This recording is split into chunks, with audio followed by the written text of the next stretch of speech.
ওর নাম পরিচয় নাই, ওদের ওদের শিক্ষা দীক্ষা নাই।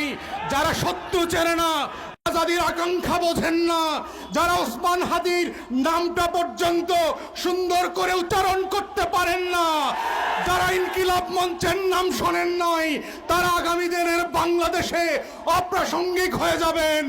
এবং এটাই হচ্ছে আগামী দিনের রাজনীতির মূল তত্ত্ব কথা। এটাই হচ্ছে আজাদির বাংলাদেশ, এটাই হচ্ছে বাংলাদেশ 2। এবং সেই বাংলাদেশ 2 লড়াইতে একটা দুইটা বুলেট না, লক্ষ বুলেট দিয়েও এই আজাদির লড়াই বন্ধ করা যাবে না। আপনারা বারবার চেষ্টা করেছেন, হেফাজতের গণহত্যা হয়েছে, 1,64,000 বুলেট মেরেছিলেন। আওয়ামী লীগ ক্ষমতায় থাকতে পারে নাই।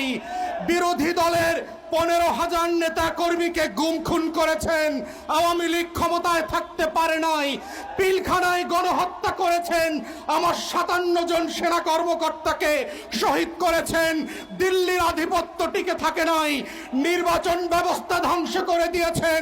16 বছর ধরে গোলাম গণমাধ্যম দিয়ে বাংলাদেশের আজাদির বিপক্ষে প্রত্যেক দিন তথ্য সন্ত্রাস করেছেন। আওয়ামী লীগ ক্ষমতায় থাকতে পারে নাই। পরিষ্কার বক্তব্য, বাংলাদেশের মাটির রং বোঝেন নাই, আজাদির রং চেনেন নাই। ওটা আওয়ামী লীগের পতাকার রং না, ওটা লাল সবুজের রং।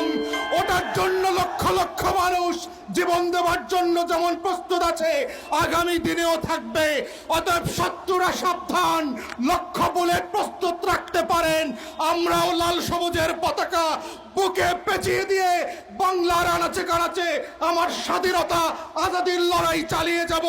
শরীফ ওসমানদেরকে নতুন করে পাড়ায় মহল্লায় আবার পরিচিত করানো হবে এবং সেভাবেই প্রজন্ম থেকে প্রজন্ম ইনকিলাব জিন্দাবাদ।